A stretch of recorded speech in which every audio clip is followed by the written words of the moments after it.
It's another beautiful day right here, and it's so exciting to be on Issues.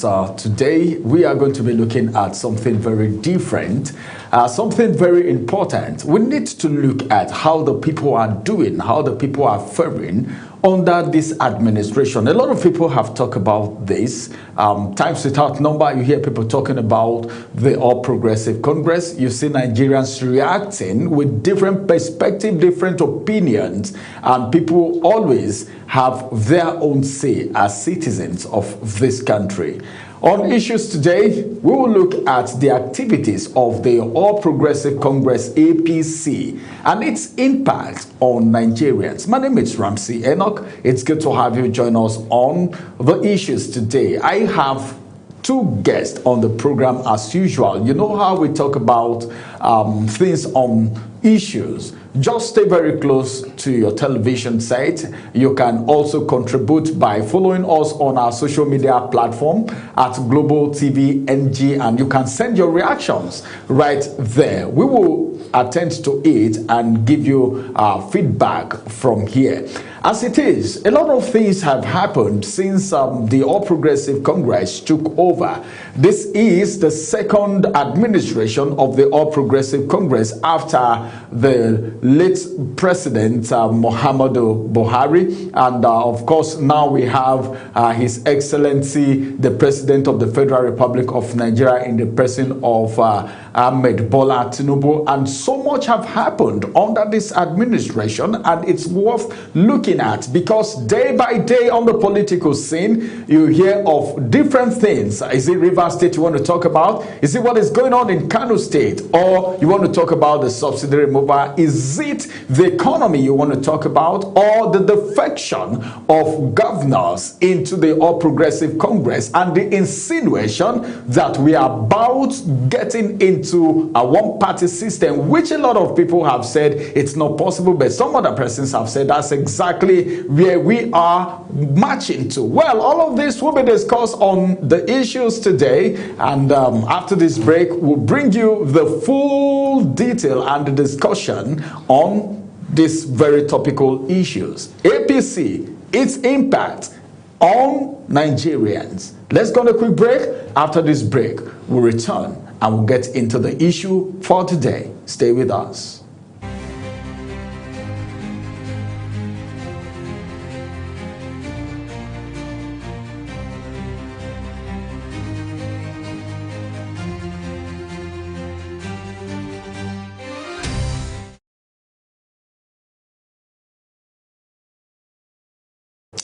Joining me on the conversation right here on the Issues, I have two guests right on the program. I have an APC chieftain, a politician, and a successful businessman on the program today in the person of Chief Chibuna Ubawike. It's good to have you right here on the program today. Thank you very much. How's APC doing? Very fine. Very fine, yes. I can see. All right, we also have somebody on the program today who is a political analyst and also a legal practitioner who is doing very, very well. Sometimes I see him as an activist because of his concern and his philanthropic activity, how he has carried the average Nigerian along as far as some things happening on the political scene and, of course, societal issues is concerned. Joining us on the conversation is Dr. Oke Ezogo. It's good to have you join us on the program. Thank you very much. Welcome once again. Let's get started with the APC chieftain. We're talking about APC right here. It's no longer news that anywhere you go, as a matter of fact, in Nigeria right now, even abroad, people talk about the All Progressive Congress. We've seen a lot of reaction from even people at the diaspora. Now, if you want to rate the activities of the All Progressive Congress, before we start going into the details, what would you have to say about your party? How satisfied are you with the All Progressive Congress? I am very, very satisfied with the government of my party and the government of His Excellency President Bola Ahmed Tinubu GCFR. He has done so well, and he's still doing so well. So I would rate them in the ratio of 9 to 10. I would rate them 8 over 10. 8 over 10. That's Yes. a pass mark. Yeah. Well, that's a pass mark. But then let's get to look at the issue of because a lot of people have talked about the fact that your party, All Progressive Congress, is forcing other governors to defect to the All Progressive Congress, and there were rumor, which I'm not going to say now. People are rumoring so many things of what promises, all right, that they've been made, all right, what they've promised them coming to join the All Progressive Congress. Are you of the same opinion? What's making? Let me ask you, what's making other governors run into the All Progressive Congress as it is? It is said that a good market sells itself. And in the partisan politics we play in Nigeria, every government that is performing and the party that is performing, everyone will want to be with the winning team, with the performing government and the performing party. Nobody is coerced, either subtly or otherwise, to join APC. People are joining APC and our government because of its performance and positive impact it has made, in the Nigerian body politic. That is why they are joining us. Nobody is coerced. Nobody is giving, something to take this and join us.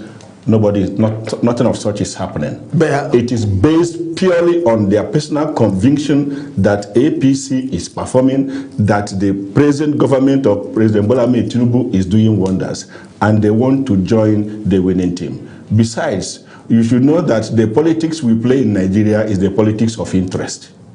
The party that better protects your interest, the party that will better serve the interests of your people, you want to join that party to be able to dispense good governance to your people. In Igbo language, we say the person carrying palm fronds is the one that the goats run after.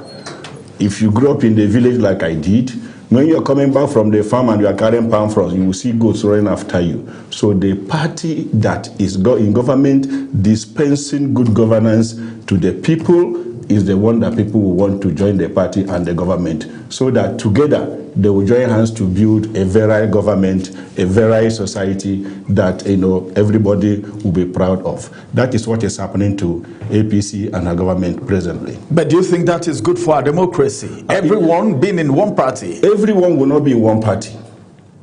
Nigeria is too big to have a one-party state. We are not running a communist government. We are running a democracy. And democracy entails that people have freedom of opinion, freedom of association. People are free to join whichever political party they like. There is over 30 political parties presently existing. So nobody is forced to join whichever. So it is at your volition to join whichever party you want to join. Nobody is forced to join any party. And I want to sound it clear that we are not running a one-party state. Nigeria will not run a one-party state, no. All right, let me get to Dr. right now, because a lot of people have said, well, any democracy where the majority of the governors especially are running to join one political party, then it's not a healthy democracy. Doctor, what do you think about governors running from their party that have voted them into office, and all of a sudden they get on the way and they said they don't want to belong to that party anymore and they defect to the ruling party? Do you see that so good for our democracy? Well, before I get into your question, I want to take on my brother here on his assessment of the government and all of that. Personally, I will not be assessing this government on the basis of how the elites and the political class are faring, and how they are living well, and how they are being treated. I want to assess this government from the point of how an ordinary Nigerian on the street is feeling, how households are surviving. What is the fate of an average person on the street? Can you walk around freely and without molestation? Can you walk around freely and you are secured? Are your properties okay and secured wherever you are? Can you get your food with the little you have and then float with your family comfortably? That's the area I want to take it from. So when you begin to talk about policies at the level of what the political class, the way they are maneuvering and tinkering with our lives, it will not be good enough, and it may not be a fair assessment. But to the level that an average Nigerian is not having it too easy, that things are so bad on the street. People are having it so bad. Transportation is not, people, I mean, those days I remember when you come to Abuja here, you want to go to the next place, 300 naira, 200 naira, you enter a taxi, and then you go to where you're going. Today, every drop is almost 4,000, 3,000 naira. A plate of food now, you know how much it costs. Those days, with less than 1,000 naira, you can eat somewhere, 500 naira, you can eat. Today, it can no longer be the same. The foreign exchange thing, the naira is almost like wobbling and crashing like a pack of cards on the market and all that. Plus every other thing. The cost of living is quite high. Cost of accommodation.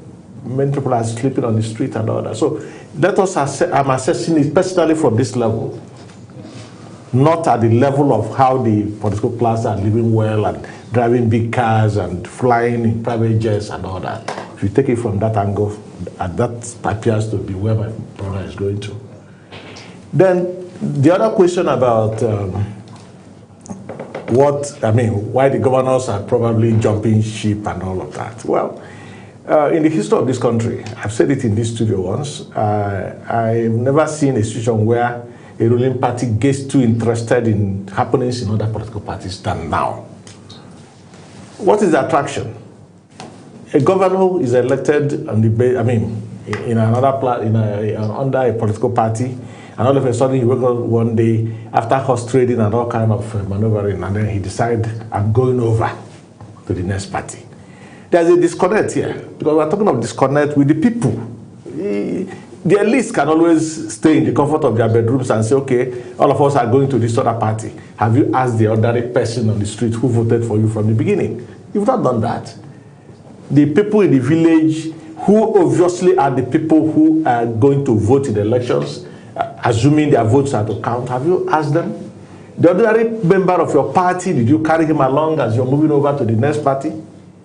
So it becomes an elite business where the governors or the stakeholders in political parties within some states or within some enclave decide that, okay, we're moving over to the next one.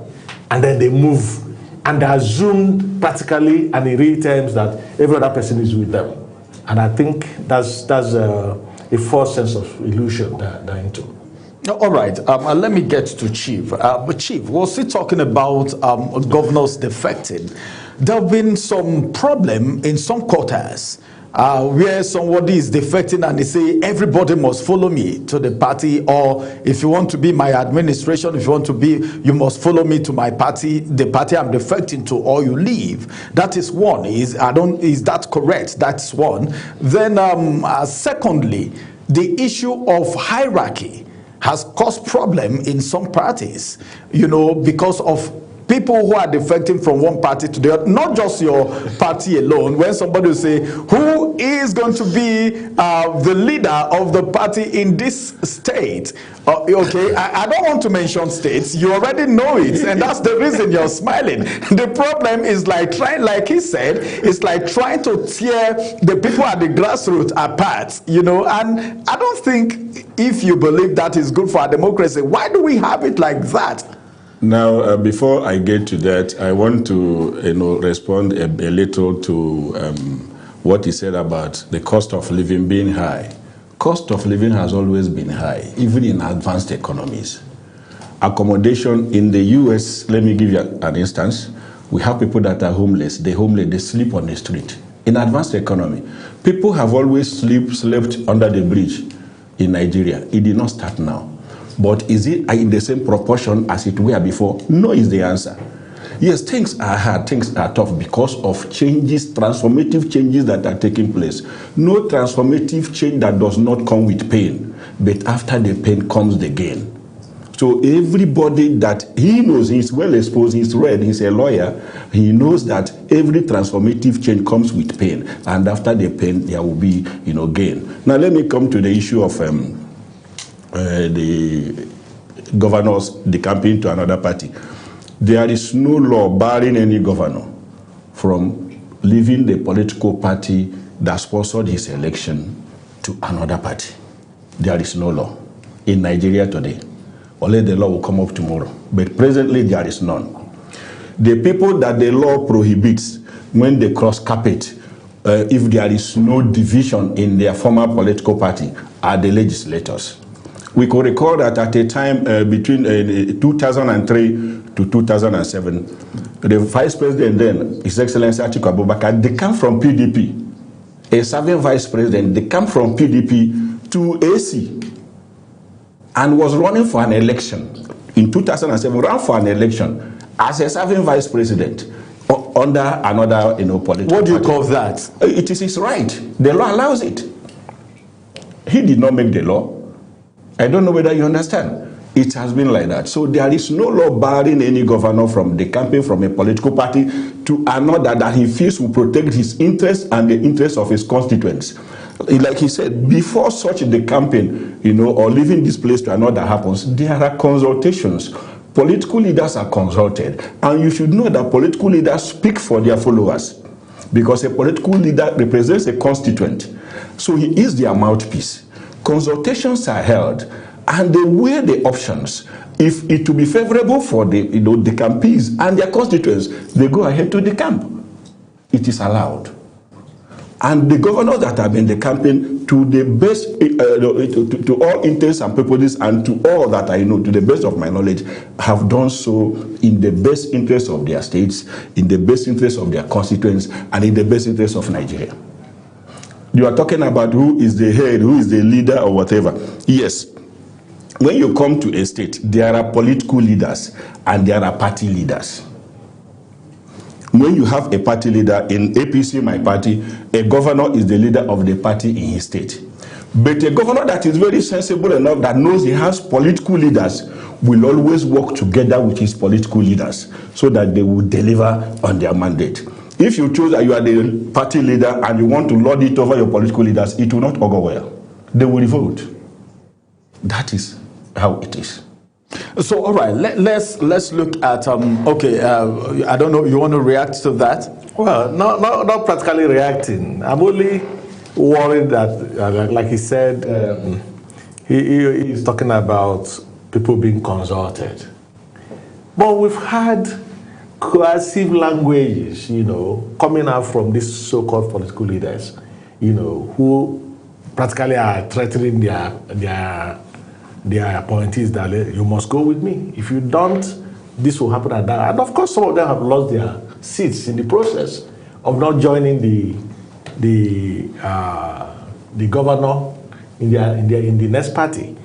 And as a matter of fact, well, I'm praying for APC because pray for us very well. I'm praying for them because I hope there will be an implosion, and this implosion might come when they least expect it. You see, it's not about assembling all manner of persons under your roof. It's not about coercing people to join you in your party. The interest he's talking about, these are divergent interests. Some of them are just there because they have to earn a living, feed their families, buy time for election to come close. At the nick of time, we'll begin to know who exactly is the member of a political party, any of the parties. That I can guarantee you. At this moment, I'm considering the time we have between now and the election time, it will be difficult to say exactly who is loyal to any of the parties. Don't forget that these governors we are talking about came in with their own supporters into an existing structure. There is suspicious silence all over the place. Those who were real leaders of the parties are keeping quiet because of some flashes of authority coming from somewhere, and are keeping quiet. Now, they have a Herculean task of reconciling these structures and ensuring that this group is not swallowed up by the other group and that they don't lose positions and others. How they want to do that, I don't know. But I know again that we have not seen the last of alignment and realignment, especially towards the months preceding the election. There's going to be an implosion. All right. Oh, okay. It is issue. Yeah, don't be surprised. We're treating issues right here. Well, let's see. We're keeping our fingers crossed because we're already. Somebody may say 2027 is far, but it's not far. It's not far anymore. Let me ask you, as a matter of fact, Doctor. The truth is, some Nigerians, if you ask them today or till tomorrow, they will tell you, well, politicians are the same everywhere. Politicians are the same everywhere. What would you have to say about what is happening in Rivers State right now? Because the reason why I'm saying this is because of what some people said, that if you are in APC, your sins are forgiven. You know, it's a popular saying that some people allegedly said if you are in APC, your sins are forgiven and all of that. Fubara is in APC as it is.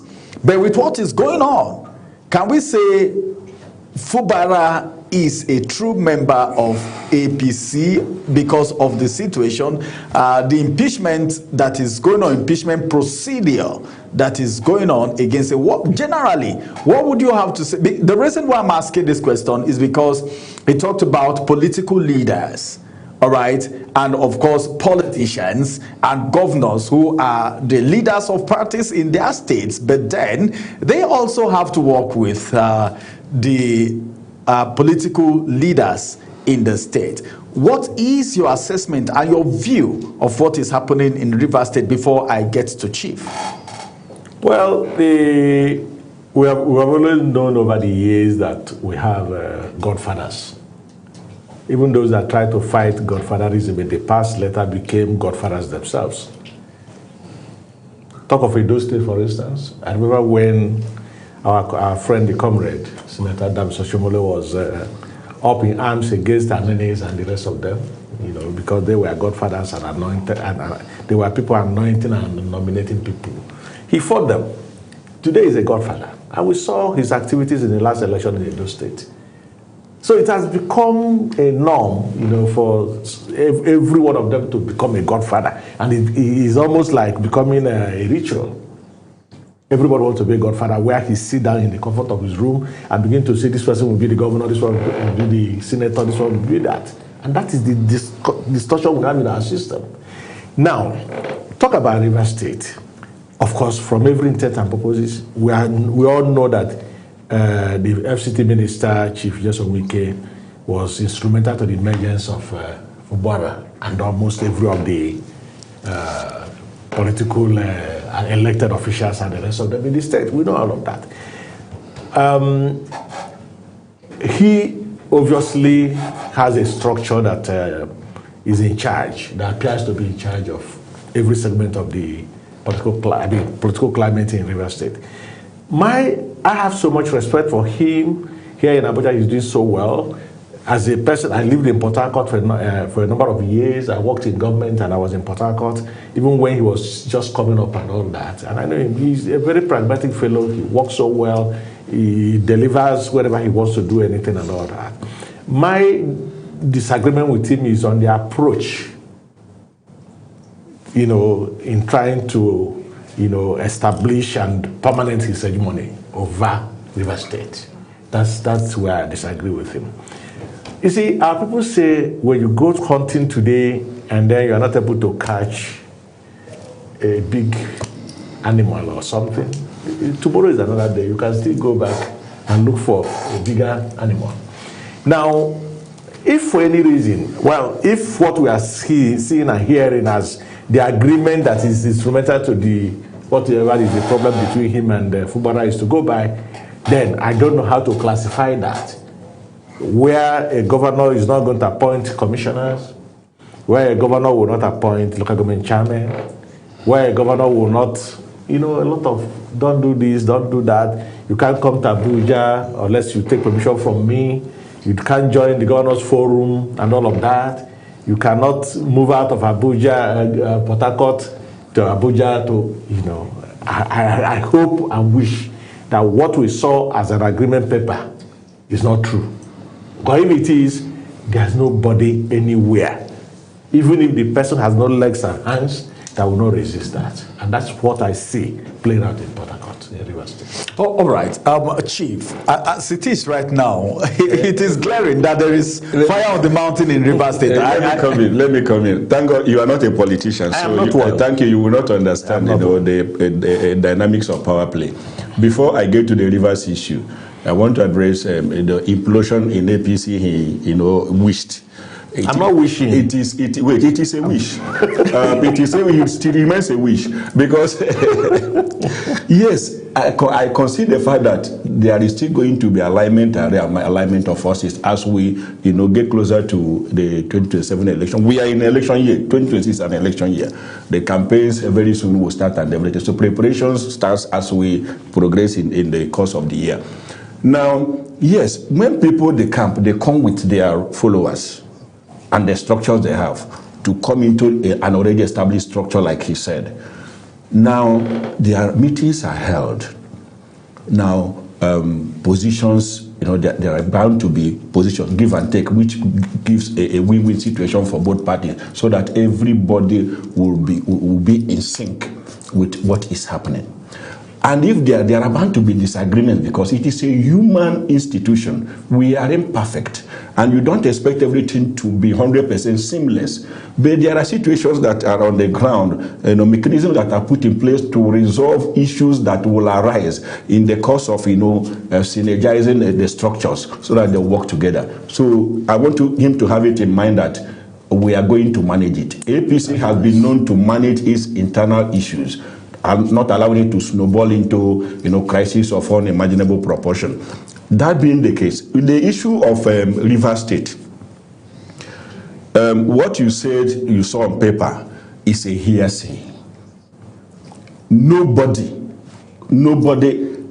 even the governor himself or His Excellency Ezemonye Songwike, has not come out to say this is the agreement we entered into. And the parties to the agreement, those that we are involved in the agreement, have never come in the meeting, have never come out to say this is the agreement we entered into. All we are hearing are hearsays, figments of imaginations of the people. Nobody would take away your right to movement. Nobody does that now. Even if a little born baby, when you keep the baby that is crawling, he or she will crawl. Then a full grown man, you say, don't go here, don't go there. No. Those are figments of people's imagination, to heat up the polity. Now, to address the issue as it is, His Excellency Governor Fubara, having joined the APC, by APC's internal arrangement, is the leader of the party in Rivers State, but he is not the political leader of Rivers State. I want us to have a distinction about these two. Being the leader of the party because you joined the party and you are a serving governor does not make you the political leader of the state. Even some leaders of the party, the governors that are leaders of the party in their states, I want to give you an instance, like the governor of Delta State. He's the leader of the party in Delta State, but he tells you that I have leaders I defer to. And that is the approach that every sane governor should take. Look at the governor of Akwa Ibom State. The Senate president is from Akwa Ibom State, the number 3 man in Nigeria. He's the political leader of the South Zone.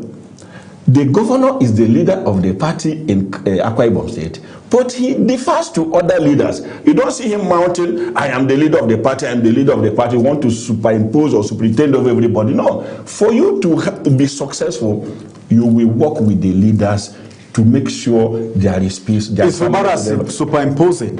Who? Fubara, is he superimposing? He carries on that, I am the leader of the party, I am number one. Okay, that's what he's doing. That's what we have seen him do. That's what I'm the number one. It is not like Why do you say so? I'm coming. What are the proofs? You don't. I have seen him on the television say, I am 001 APC. You don't come out to say such things now. There are other governors that are 001. But you said so. I didn't say so. He said so. No, you said he's supposed to be the leader of by party's arrangement, he's the leader of the party. So what's the But he's supposed to work with the political leaders of the state. But why will you be angry if he said... I am not angry. Why will you say he's not supposed to say he's 001? I am not angry. In partisan politics, there are things diplomacy solves. Okay, he's not supposed to say that. No. When you are dealing with a peculiar situation, you use diplomacy to handle it so that there will be peace. Okay, because if there is no peace and harmony, you cannot be able to do anything. Saying that is an error, right? No, I never said so. But I said there are better ways you handle situations that will not give rise to people raising issues. Okay. Look, I gave you the stance of the governor of Akwa Ibom State. I gave you the stance of the governor of Delta State. The governor, even of Bayelsa State, they are leaders of the party in their states. But have you seen them coming to mount, I am the 001 of the party in the state? No, it is not. You don't. It is childish to do that. We are politicians. We know how things work.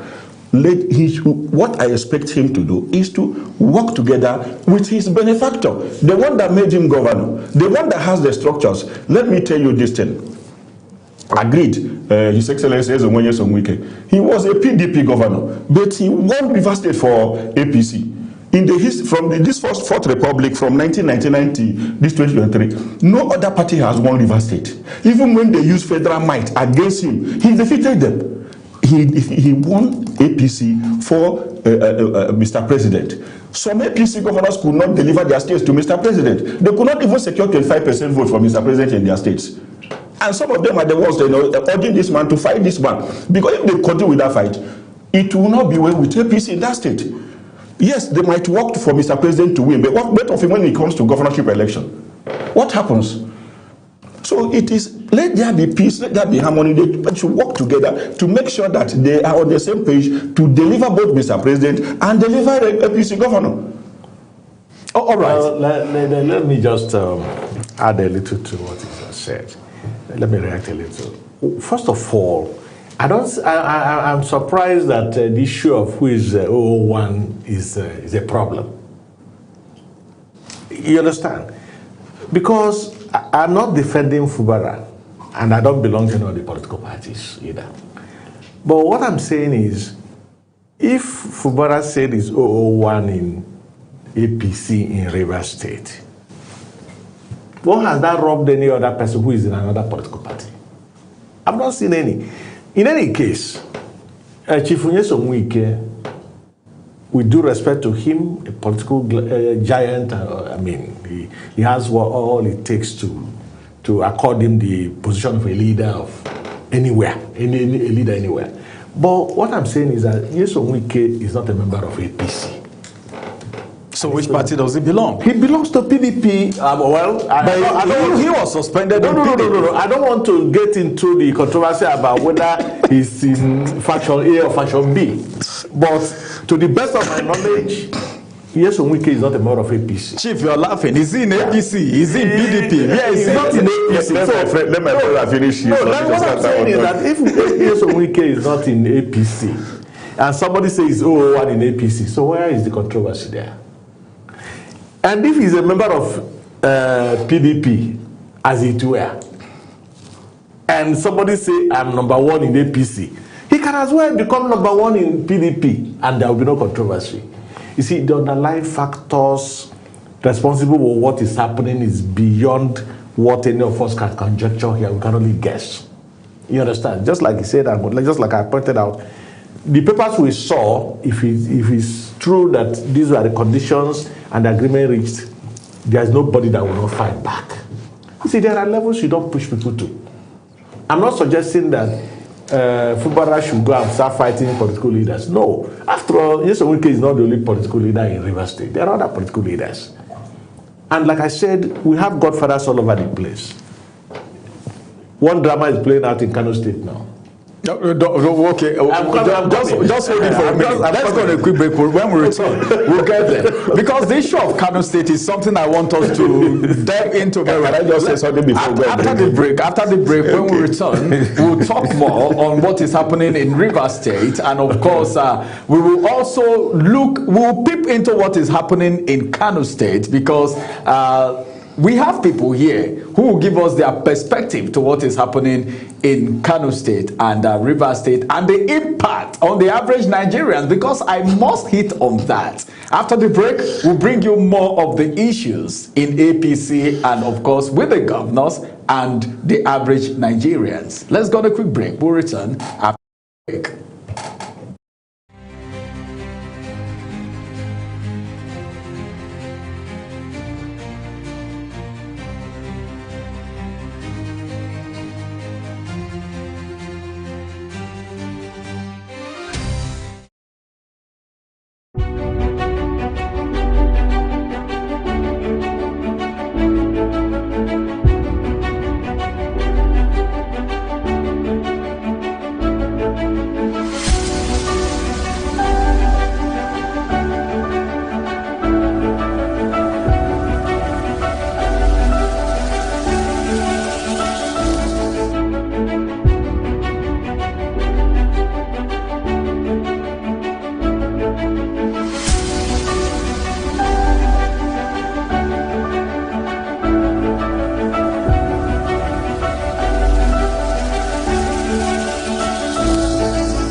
When it is an issue, it means it's worrisome and it needs to be talked about by people who actually know what it is. Well, they say follow who know road, and that is where we are today. When we talk about issues, it could be political, it could be religious, it could be societal, but right now it is political, and we need to trash it all the way to the north. Let's get to Kano State, of course. Kwankwaso, Kwankwasias, all right? Let me call them that way. Kano State is one state that has been under the NNPP for a very long time, and the leader of that party, like the chief was talking about political leaders just now, is Kwankwaso. But now some things are happening. There is a kind of wind blowing in Kano State. Can we call that a wind of change, or a wind of confusion, or a wind of moving to the next level? And what do you think will be the impact on the average Nigerians in Kano State? Welcome back from that break. Let me get to Chief. Chief, you were talking before we went on break. Now, all right, okay, doctor was actually talking and he wanted to go to Kano State. All right, before we go to Kano State, let me get to Chief as it is right now. We're talking about godfatherism. He talked about what was happening in Kano State. But what is happening in Kano State? Do you see anything like godfather or influence from the ruling party or anything? But exactly, just pretend we don't know what is happening in Kano State. Tell Nigerians what is happening in Kano State. Because you are an APC chief state. Because before I get to Kano, I wanted to contribute to the Rivers issue we are talking. So I will put an end to it and then go into Kano. Okay, you have to be fast because of our time. Yes, the Rivers issue, like my brother did acknowledge. I did not say because the governor says he is 001 that is the issue. No, but the way and manner it is being carried out. That is me as a politician. I will not take it that way. Besides, every politician in Rivers with clout, with strict credibility, with resources, is with Wike. They are with His Excellency Owonyesom Wike. All the local government chairmen are with His Excellency Owonyesom Wike. All the federal appointees from Rivers State are with His Excellency Owonyesom Wike. The people that does the job during the electioneering proper are with him. The local governments of Rivers State, the 319 electoral wards and 4,442 polling units in Rivers State. They are with, he has the structures. Remember, before he became the governor, he had a political structure, a grassroots development initiative. It is still intact, and it was that structure he used to bring and make His Excellency Governor Fubara governor. So if I were Governor Fubara, I will make sure I work with my benefactor to ensure we deliver good governance to Rivers State. There shouldn't be rancor.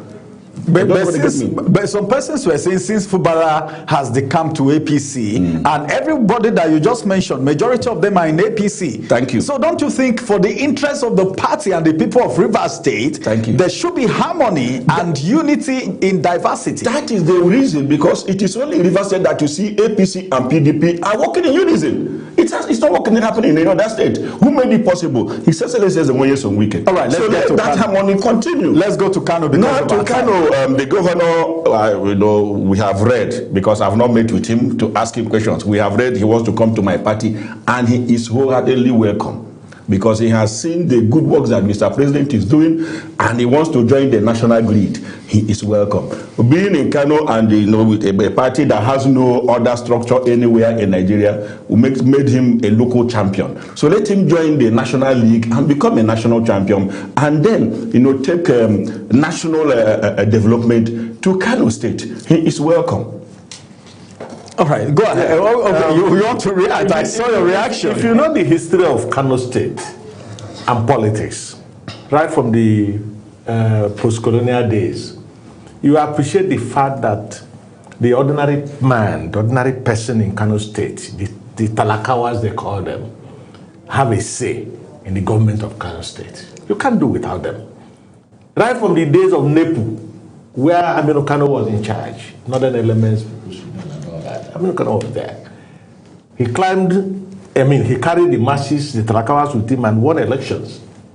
And then thereafter in 1979, when the Second Republic now, the PRP came on board, People's Republican, what is it called, PRP? Redemption Party. And Rimi was the governor, became the governor eventually, climbing on the same structure of NEPU established by Aminu Kano. Aminu Kano was the presidential candidate of that party in that election of 1979. The influence was so high and the masses were with him. And that pattern of voting, that pattern of loyalty has not changed. It continues like that after Rimi, who else, and a lot of them like that. You understand? Now, presently in Kano State, the Kwankwasia draws their strength from the Talakawas, the ordinary person on the street in Kano State. And that is where Kwankwaso is in charge. See, you cannot practice elitism in Kano politics. You cannot. Because from the beginning, the ordinary person on the street knows that, look, our power is like this. They have power, they have voting pattern, they have voting power, and they have always had their way, the masses. Even when you decide to fight them, it never worked. It never worked. So presently, the NNPP we are seeing, which the governor appears to be taking to the mainstream political party, the APC, is not really the coloration we know about Kano State. Kano goes with the masses. Kwankwaso is in charge of these masses. And he's playing the same politics which Aminu Kano, Abubakar Rimi, and the rest of them played. And that's where we are at the moment. All right. Okay, you want to say something? I want to say something. It is not always like that. If he is with those masses as you posited, why did Shekarau defeat him in 2003? Governor Ibrahim Shekarau defeated Kwankwaso in 2003. Now, what I'm trying to explain is this. By 2003, excuse me, he served. No, he was the governor from 1999. But there was no Kwankwasia. No, he set up his structure. He said Kwankwasia structure has been there. But Shekarau defeated him. Now, and served till 2003 to I think 2011 or thereabout, before Kwankwaso came back again. And what I'm trying to say is this. When you have, especially in Kano, he has the structure in Kano. And that structure produced the current governor. And that this governor too has structure. He is not coming into APC. He's not coming into APC alone. He's not coming into APC alone. He has followers that are coming with him to APC. And His Excellency Kwankwaso has seen it and now said, he resisted him before, but now said, okay, you can go, you can go. Because he has seen the kind of people followership that, the governor, I think Abba Yusuf is pulling, and coming to APC. And the governor has decided, I am going to this party with my structures. The people that do not want to follow him to the party are free to leave. That is how it is. Like you did mention at the beginning of this conversation that a governor said, if you are not following me, yes, if you are with me, you are serving in my government, and you do not want to follow me to the party I am going to, you are free to leave. Because you'll be sabotaging my government. But is that good for democracy? It is good for that is democracy. Partisan democracy. That is how it is. Is it government of the governor for the governor and by the governor? It is the governor of the people. You represent the people serving under the party that is in government. But why removing somebody that the people have? Because your ideology and my own are no longer together. You will be sabotaging my government.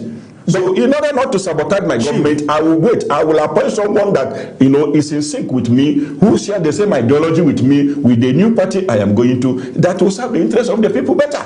Chief, for instance, maybe it's somebody that the people said, okay, this is the person we want in this particular position. And the person gets there, and the governor is defecting, and the people's person decide not to defect with the governor. What will happen in that case? If you are the people's person, you should also know that your people are supporting the governor. And by the fact that they are supporting the governor, you should follow the governor too. What if they are not supporting the idea of the governor? There is no way they cannot support the idea of the governor. All right, like in Kano State now, if Kwankwaso wants to join APC, do you see Kwankwaso joining APC anytime soon? The APC family is open to anybody that wants to join us. If Governor, His Excellency Kwankwaso wants to join us, he is welcome. Doctor, do you see, what do you think will happen in Kano State if Kwankwaso and the governor defend? Are you sure it's a possibility? Well, anything is possible in Nigerian political space. Anything is possible. I've grown to understand that Nigerian politicians talk from both sides of the mouth. Just like the squirrel, when they're eating here, their tail is on another one. That is the Nigerian practical situation in Nigeria among our political class. See, we've had a lot of discordant tunes from Kano State talking about conditions placed before he joins. If that is true, that means again that if they fulfill the conditions he put forward, he could join. He has also denied that he never said all that. If that is true, the possibility is not there that he will join. So he's neither here nor there. So what I know, yeah, go ahead. Yeah, go ahead. What I know is that His Excellency Kwankwaso is a seasoned politician. He probably draws his powers and strength from wherever. It's difficult to say exactly what he intends to do next, but I know that he's interested in the governor. In the presidency of this country. We've heard stories about he's wanting to be a presidential candidate. We've heard stories of wanting to be a vice presidential candidate. Whatever it is, we've not heard the last of this. We're going to hear more of this because he probably might take a position that will warrant further discussion on this in future. Who knows? But the way it is today, it doesn't appear likely that he will jump ship now, not immediately. Let me tell you another thing. Kwankwaso is a seasoned politician, but very popular in Kano. If you watch the last presidential election in 2000, he only won in Kano. He did not even secure 25% in any of this, even Jigawa, that is a sister state. So he's only popular in Kano. Yes, he's a seasoned politician, but limited to Kano. Now, the governor has never said he was giving conditions to join APC. He decided to join APC because he has seen the good works President Bola Ahmed Tinubu is doing and wants to join, to contribute his water to national development and also sub-national development in Kano. And he is welcome. So our party is open to anyone who is very patriotic enough that wants to contribute his quota to the development of Nigeria, and then he's welcome. So okay, finally, before we go, just a minute or two, do you think, in just a minute, do you think godfatherism is doing our democracy good or bad? What do you think? It has destroyed everything democracy in Nigeria. In fact, we're not practicing any. The level of impunity is so worrisome. The level of impunity is just like people in an animal kingdom. No rules, no regulations, nobody cares. If you are well connected, you can do anything and get away with it. All right. There's no democracy anywhere. They don't believe that the masses have anything to do with their election. We are practicing. They believe they can get the election without the masses. We are practicing. And that has played out a number of times already. We are practicing democracy. And our democracy is evolving. So godfatherism should continue? Well, I don't understand the prism you are talking about, godfatherism. It depends on your understanding of godfatherism. But if it is someone helping to assist you to get to power, it is done everywhere. Then get to power with something in return. Then they regulate you when you get to power. If someone assists you to get to power, the chances are that you will always, show appreciation to the person. It is not getting something in return. All right. Well, this is the size. If somebody helped you get into office, according to Chief, you must do something in appreciation. Yes, you respect the person. Be loyal. Be loyal. All right. Well, it is an issue. You can't finish talking about an issue in just one sitting. So this is the much we can talk about the activities of the All Progressive Congress and its impact on the average Nigerians. Thank you so much, Doctor, for joining us on the program. Thank you. Thank you, Chief, for joining us on the program. You're welcome. My name is Ramsey Enoch. We'll see you again for the next edition of Issues, and that's going to be on Tuesday. Bye-bye for now.